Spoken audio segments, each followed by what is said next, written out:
Chapter 193. Part 5 of 5. Luna isn't taking what happened with Nav very well at all. It looks like she's about a centimeter away from hurting some pony. I didn't think seeing Nav with that griffin would set her off like this. I honestly wonder how stable she is. I'll have to warn him when we get back home. I would tell Celestia right now, but she's apparently up and vanished. While that's completely like her, I really wish she would stop doing these things during the gala. It's embarrassing. I kinda wonder why she didn't think to warn me before we left, but it ended up being a moot point anyway. I have a new third scariest moment. How odd is it that all of them involve Nav? First, when he was trapped with me under Canterlot. Second, when he saved my life in Griffiths. And now third, when he was almost murdered in front of me. What could have possibly come over Blue Blood? He and Nav had their differences, but this was actually a little fair, now that I think about it. There was that one time Nav shot him point blank with a crossbow with no warning. Still, though, trying to kill Nav in front of every pony including two princesses was just dumb. Too dumb, even for him. Something changed while Blue Blood was gone. Oh man, I forgot about the time I shot him. That was fucking great. No wonder he stabbed me in the back. I guess I do kinda get it, now. The memory finally came back to life and Cadance started walking. I don't really care what Cadance and Luna talked about. I also don't really care how Shining Armor's night went. So I think it's time to go hunt down my little filly. Instead of following Cadance, I took a quick look around the room. I didn't see anyone interesting, so I walked through the dining area to the kitchen and ducked into a side hall. As long as I was forced to spend in the palace, I learned my way around. Before I got to the gardens, I found Twilight and Rarity, who seemed to be having a hushed argument. I know Nav is involved. Rarity hissed. He's always involved. While I won't deny that's true, you can't just throw around accusations. I do think every pony's acting a little strange, but that could be anything. They're all acting just like every pony did when Nav and Pinky dosed us. They are. Did you notice that Pinky is here, too? I know. That's how he pulled it off. There's no way he could do it on his own. She helped him ruin the gala. Twilight sighed and shook her head. We've been over this. You can't just throw around accusations. While the evidence does point to it, do you remember our first gala? Unfortunately. Right? Do you remember how Celestia told us she always found a way to make the gala more interesting? You can't be suggesting. Have you seen her at all tonight? Twilight asked. I did for a few minutes when I first got here, but she vanished mid-conversation, as soon as I turned my head. If any pony's to blame, it's her. That said, I wouldn't be surprised in the slightest if she's working with Nav and Pinky. Well, I suppose it would be rude to accuse the host of attempting to ruin her own party. That said, I have no intention of staying. Would you like to join me in returning home? Twilight looked around the hall for a moment before shrugging. I already saw Taya in her cute dress. I did kinda want to see Nav, but there's no telling where he is or what he's up to.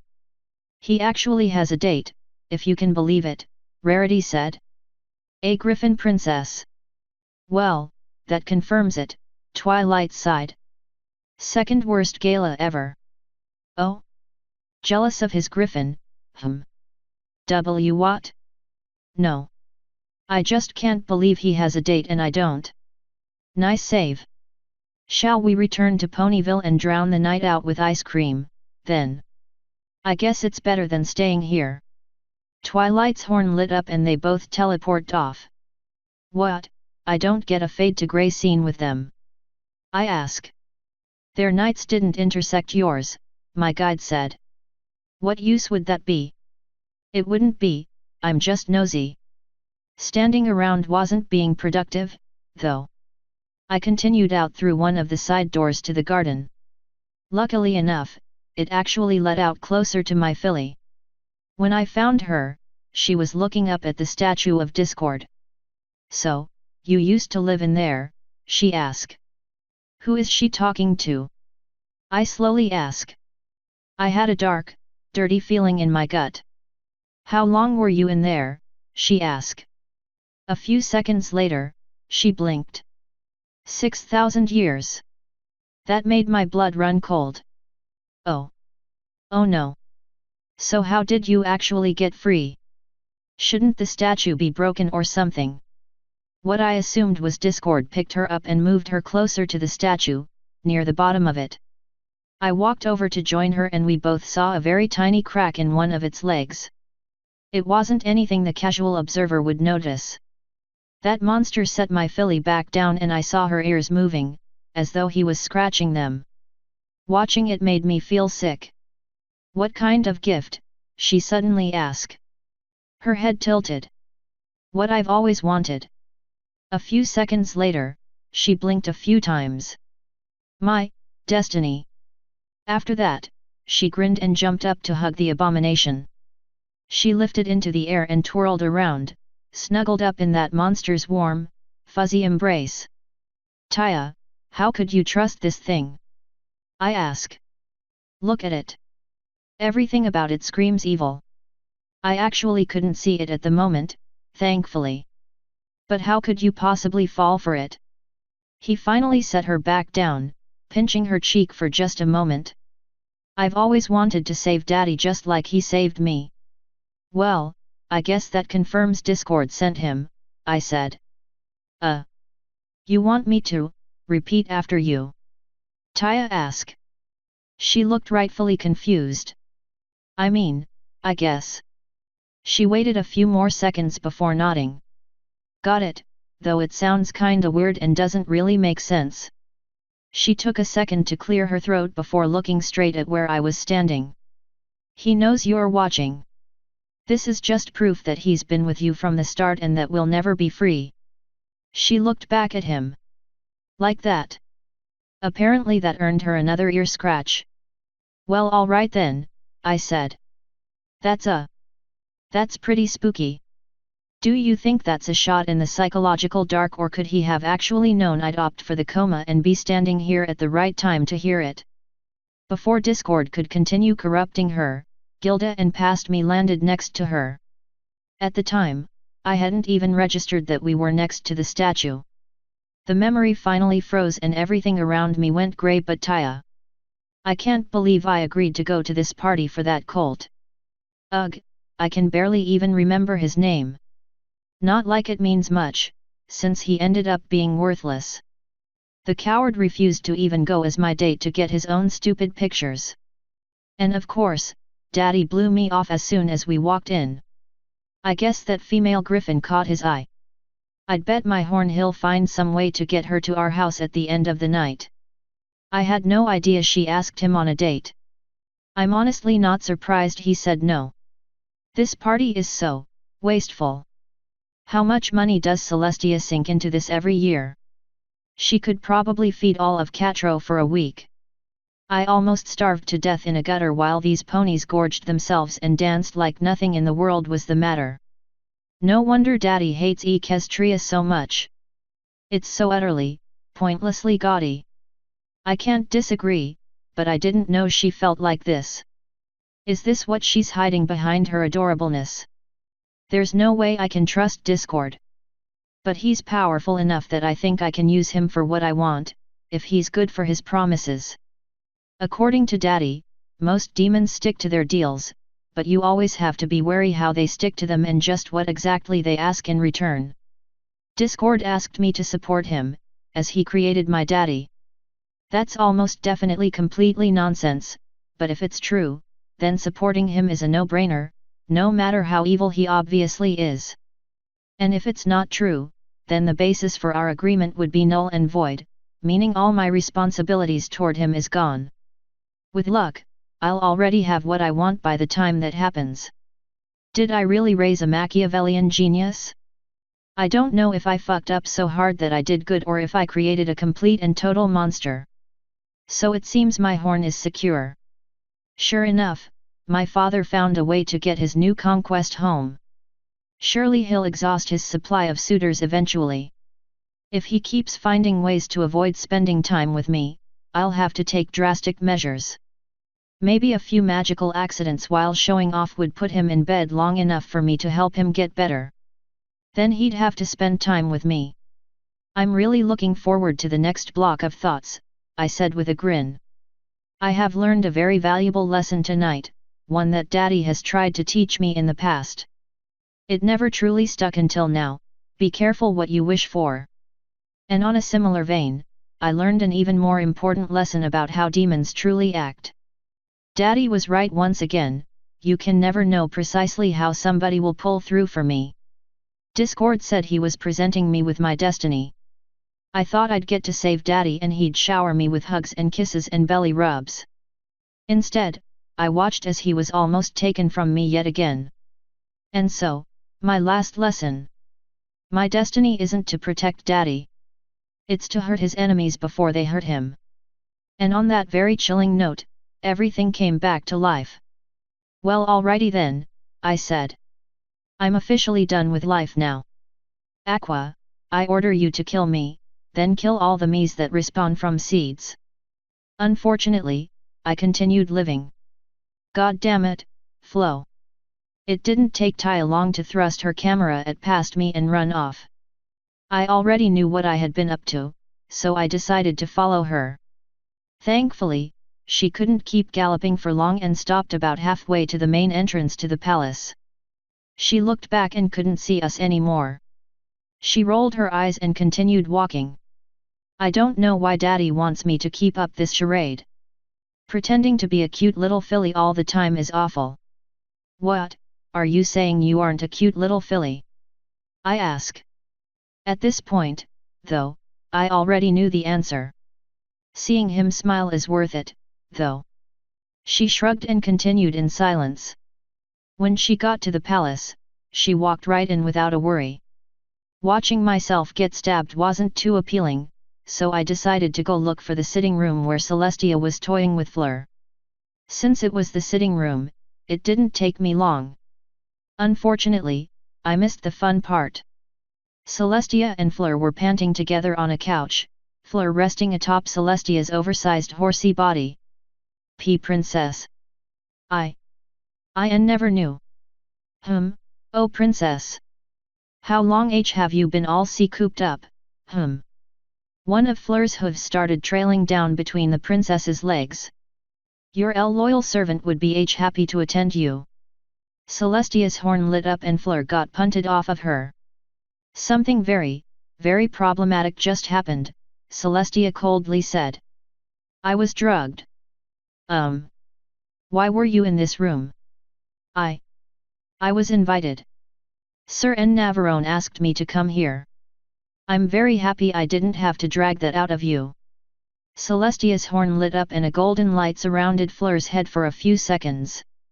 It's a hasty patch job, but it's the best I can do at the moment. Ugh, my head is still foggy. She finally rolled off the bed, pure fury across her face. It's time Nav and I had a very serious, long, and pointed discussion.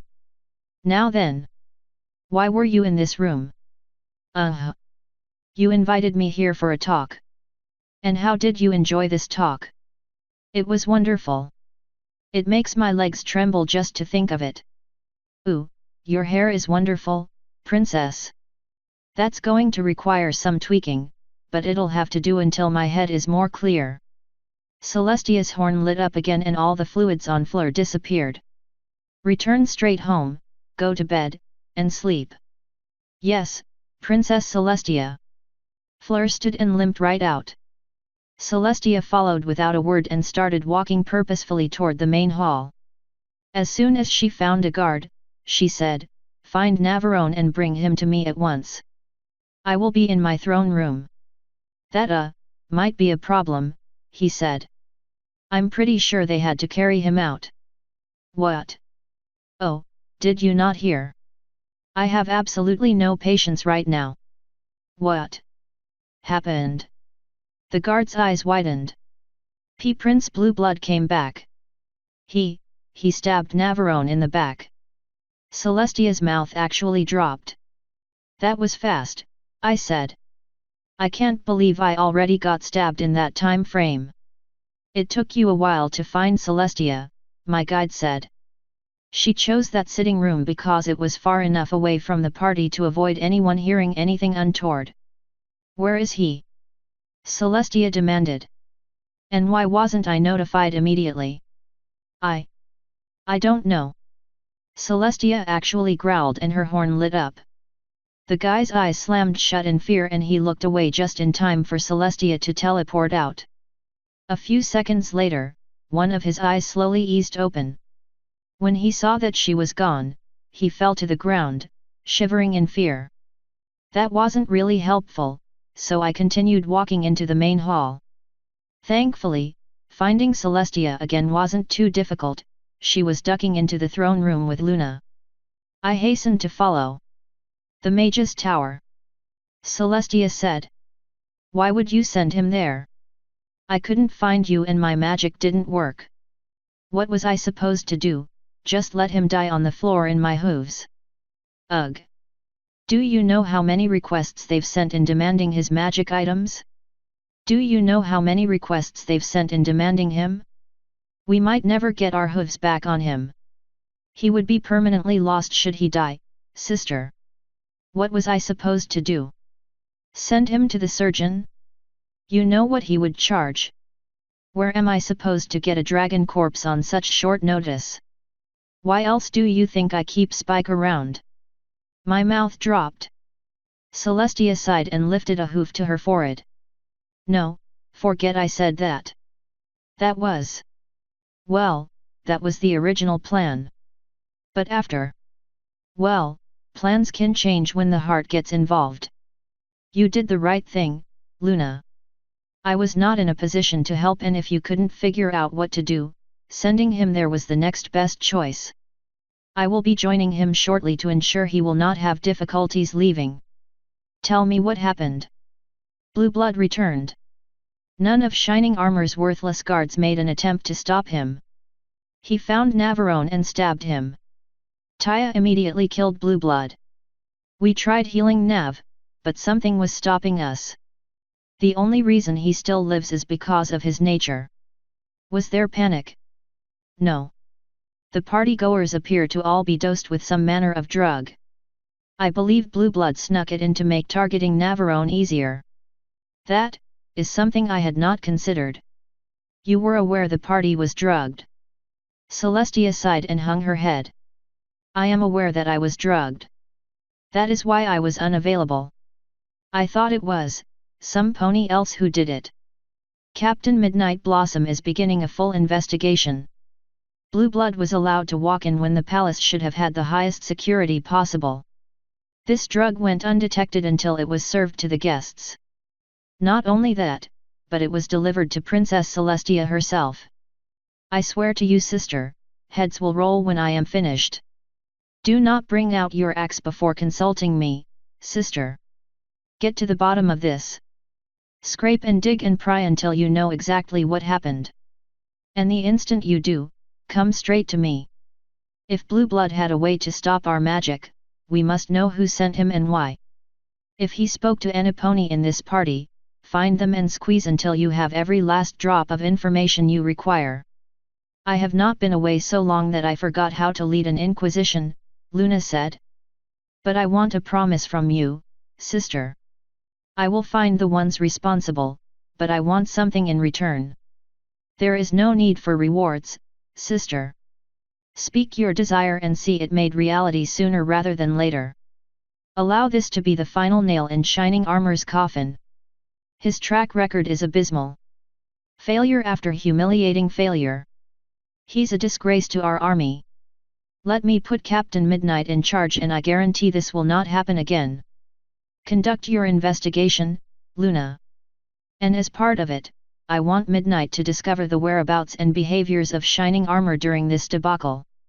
You are correct when you say that his record is poor. We will see what he did to attempt to prevent this. Once I have that information, I will decide whether to press formal treason charges against him or just informally place Midnight in charge until he retires to his fiefdom. I hope that will be adequate. From the feral grin across Luna's face, I could predict her answer. More than I could have hoped for, dearest sister. Go ensure Nav is well taken care of and see what you can do to have him return to the palace for his bed rest. I will begin digging. Celestia hugged her sister for a moment before teleporting off. When she was gone, Luna giggled in a sadistic glee for a few seconds before her horn lit up and a soaking wet and soapy midnight blossom appeared before her. You have a new task, Luna said. Princess. I was taking a shower. Luna's horn lit up and all the water and soap disappeared.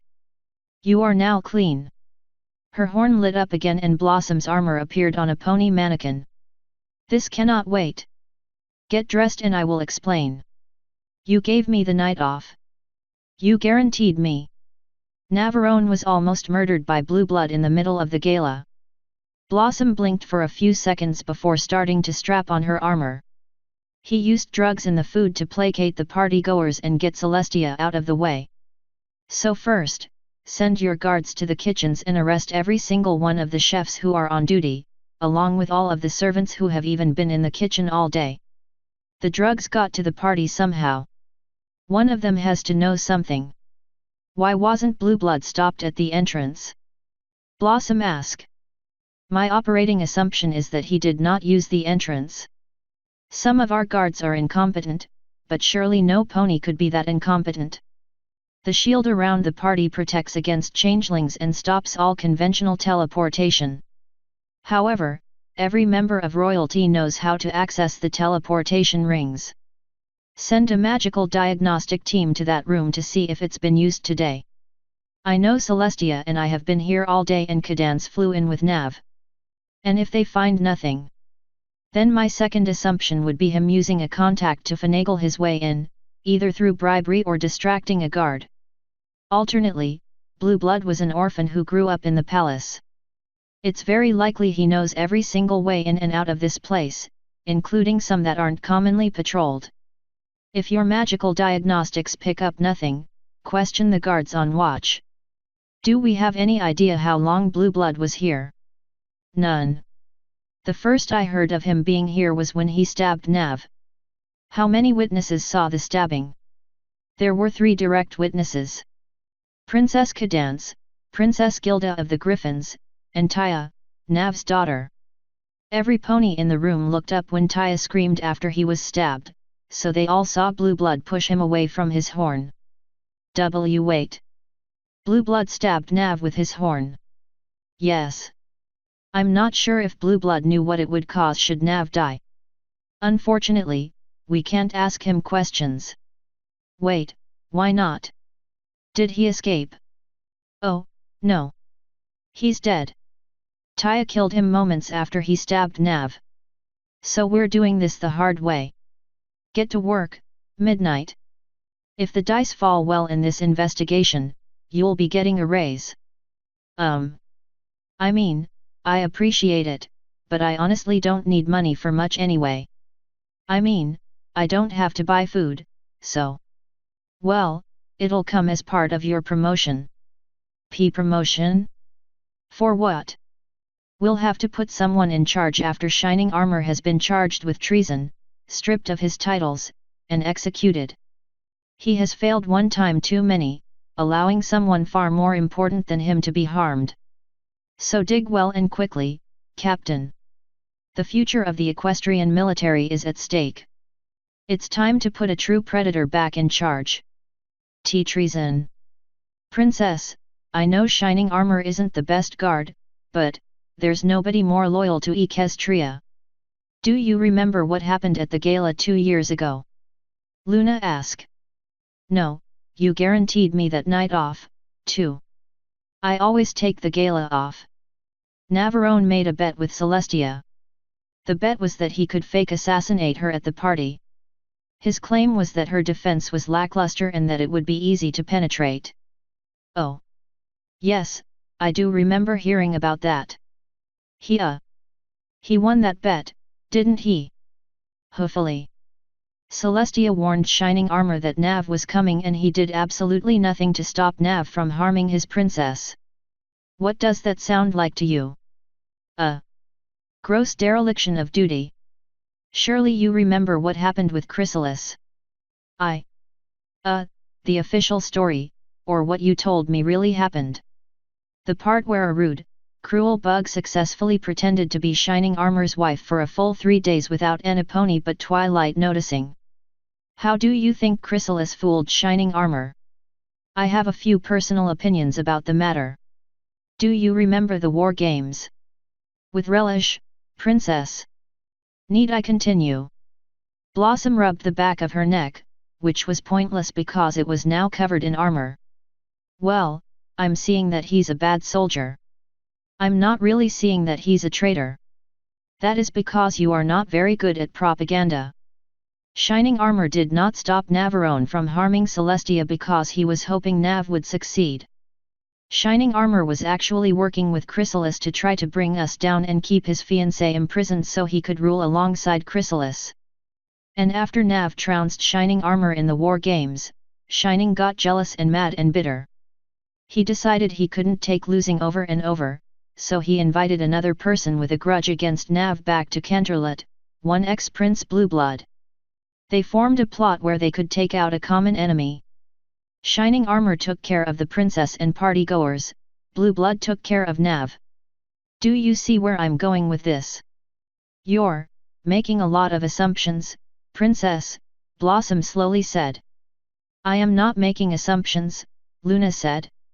I am telling you what evidence you are going to find. Are you really asking me to lie on official records to take Shining Armor down for treason? He locked me in a bubble. Luna screamed, slamming a hoof on the floor hard enough to crack it. And worse, he allowed my love to be assaulted by that monster. Your love? Blossom asked. Luna's teeth snapped shut so hard I could hear it even with her mouth closed. She spent a few long seconds glaring at Blossom before slowly saying, "Conduct your investigation, Captain. Find what you find. We shall see where the dice lie when they finish rolling." Her horn lit up and she vanished. Blossom actually sagged and lifted a hoof to her chest. My heart hasn't beaten in so long, and yet. Sweet Celestia, that was terrifying. It didn't take her too long to get over it though. She sighed one more time and started muttering about missing her yearly house cleaning while trotting to the door. I didn't really see any reason to follow, since I already got to see everything I cared about. When Blossom was out the door, I grunted. Seeing the gala through this lens was interesting. And it gave me a whole lot to ponder. How much of what Taya shows me is real and how much of it is an illusion? She learned how to act and how to lie from you, my guide said. So you will have to work to pierce the guise she displays, unless there is nothing more beneath it anymore. Which is also possible. She's been through a lot of things that can seriously change even adults. It's time I had a talk with her about our future. Part of that will include what she thinks and how she acts. And what do you think of Discord's message across time? It was too specific to be a shot in the psychological dark. He created me. He knows me in ways I probably don't even know myself. But even despite all that, I still have no clue how he knew I'd be there at that time. And do you have any thoughts about how many chefs and servants were tortured for something that you and Pinky did? Yeah, none. Torture's illegal in Equestria. I am kinda curious about what happened to them, though. I mean, after Celestia saw those pictures in the paper, surely she would have figured it out. It isn't a memory we have, my guide said. So I'm afraid I honestly don't know. Has your rage toward Reginald cooled? A little, but I'm still pretty fucking salty about it. If there's one thing that sets me off, it's people not giving me the information I need or that could be really helpful, especially when they're supposedly friends of mine who have no reason to withhold the knowledge other than potential personal gain. I could have avoided almost everything that happened in Iceland had he told me what really happened before I found out the hard way and ended up under Pyrite's talons. Do you have any other thoughts about the party? So many, I said. So many that they're clouding my mind. I see why so many people get stuck in these comas. It's so much to process and it all comes at you so quickly. The rules seem to change all the time and danger seems to randomly strike out. I shudder to think of what the bunker will be like. Are you prepared to move on? Honestly, no. I don't want to be stuck in here for longer than necessary, but I need to take a break after this one. Are there any messages? There are. Shall we return to the glade, then? Yeah, I think I'm done here. Her eyes flashed and off we went. End chapter 193.